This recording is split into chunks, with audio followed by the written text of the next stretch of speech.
come on up. We'll let you say a few words first. So this is Mark. He was in New York when 9/11 happened. He's got a car parked out here that's got 343, 9/11, a bunch of stuff on it. So he wants to say a few words, and we'll let him talk a few minutes, and then we'll move on. Thanks, sir. Appreciate it. Just want to start off by saying thank you. This all means a lot to me. I lost a lot of friends, a lot of fellow firefighters in that building, most of them, that I'll never get back. And what you are doing here is outstanding. This is the only way to keep their memories alive. I don't have, unfortunately, they were basically vaporized. I have no place to really go to pay my respects to them. This is how I'm doing it. And I really appreciate everyone being here today. I was a firefighter in Pequannock, New Jersey at the time. My brother Vaughn went on duty that morning. He was with Engine 26 in the midtown of Manhattan. His crew and that went into Tower 1. Shortly after Tower 2 came down, my brother and his partner came out to get more equipment. They made it back to their truck about a block and a half away when the Tower 1 came down. Unfortunately, didn't hear from my brother for 3 days.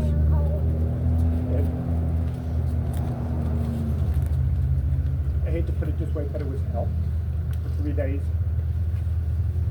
Not knowing. We were toned out that afternoon to go over with a bunch of other stations from New Jersey. I got to the firehouse first. I got the truck out on the apron. My chief pulled in. He took one look at me and he goes, "I want to speak to you." So, put my turnout gear on the truck and I went in and talked to him and he asked, he goes, "Where's your brother?" And I go, "I talked to him last night." I go, "He was going to pull an extra duty to cover somebody." I go, "He went in this morning, that's all I know." He made me take my turnout gear back off the truck. He told me he couldn't do that to my family, having two of us over there, because didn't know what was going to ever happen again. A couple days later, we heard from my brother. He was in the hospital with injuries, broken bones, and cuts and bruises. About a day later, 6 of us from my station went over and did search and recovery at Ground Zero. It was nerve-wracking. The dust was horrible. Worked on the pile, doing bucket by bucket. Just a big line of us just passing buckets up and down, looking for parts, pieces, whatever we could find. Other guys were doing searches under the rubble and that stuff there. The next day, they pulled us off the pile and they let us team up with other guys from New York City rescues departments, and we teamed up with them and to do searches under the rubble and that. Unfortunately, it was horrible. It's something that I never want to do again. Walking on that rubble, everything moves underneath your feet. You don't know if there's somebody stuck underneath that rubble. It just messed up my mind big time.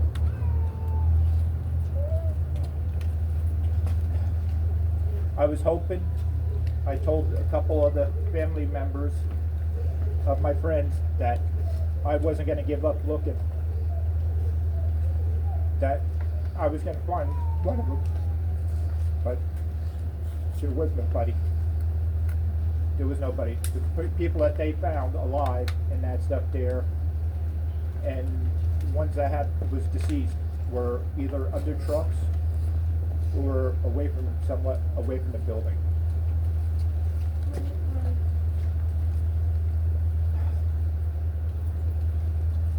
I keep telling myself that I never want to go through that again, but if there's a day where it happens again, I'll be back up there.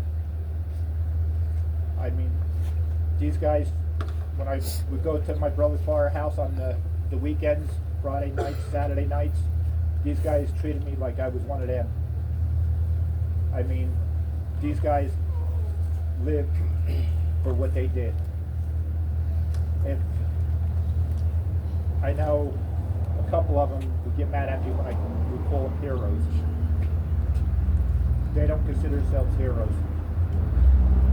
And my friend Gary, I was there when his daughter was born. He was with Rescue One. I know if he would hear me say they're heroes, he'd probably hit me with a lightning bolt. But searching through those piles really makes you think and wonder why people would do something like that. But after everything, I moved down here in 2003 because I couldn't take it. I just couldn't take living back up in Jersey anymore. Going over to the city was just not the city anymore. Without the towers, without everyone that I knew. I was to parties, weddings, anniversaries with these guys. We had Fireman Day parades between New York and New Jersey. And we used to bust each other's chops. You know, who was going to walk away with the biggest trophy, the most trophies. We had a parade that Saturday before that Tuesday. And we were laughing and joking. That was the last time I saw them. Except for on TV when I was watching them go into the towers. That was the last I got to see my friends. And knowing that I can't see them, I can't even go to the cemetery. The only thing I can do is go to New York and look at a wall and see their names. And it really hurts. And I lived with a lot of guilt. Because I couldn't find them. None of them.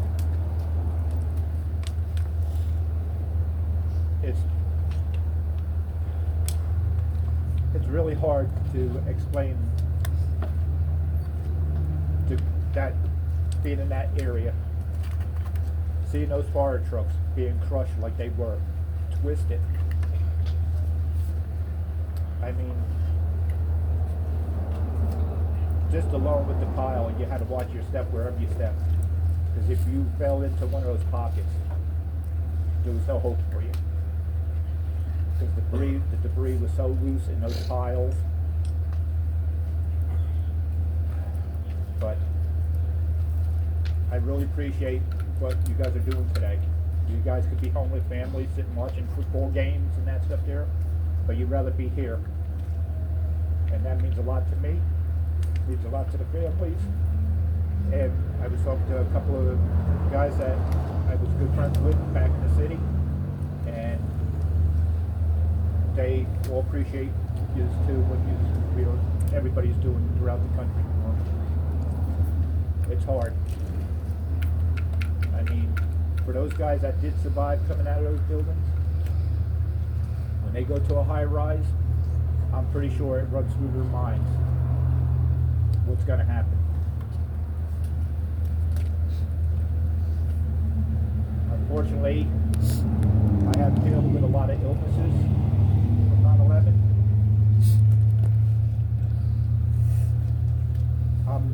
Now I'm with the Enterville Fire Department. Unfortunately, when I moved down here, I wasn't going to join no more. I just had enough. I saw too much. But unfortunately, they had a structure fire around the corner. My mother told me to go give them a helping hand because they need a helping hand. And here I am today. Still putting on turnout gear when I can, when I'm able to. But I really appreciate everybody. Whether you're from Anderson, from all over. I really appreciate this.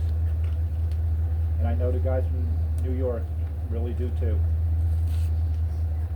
If you ever go up to New York to visit, knock on the doors of the firehouse, they'd be more willing to have you come in and hang out with them. Thank you, Mark. We appreciate it. Thank you. Thank you. Thank you so much. Thank you.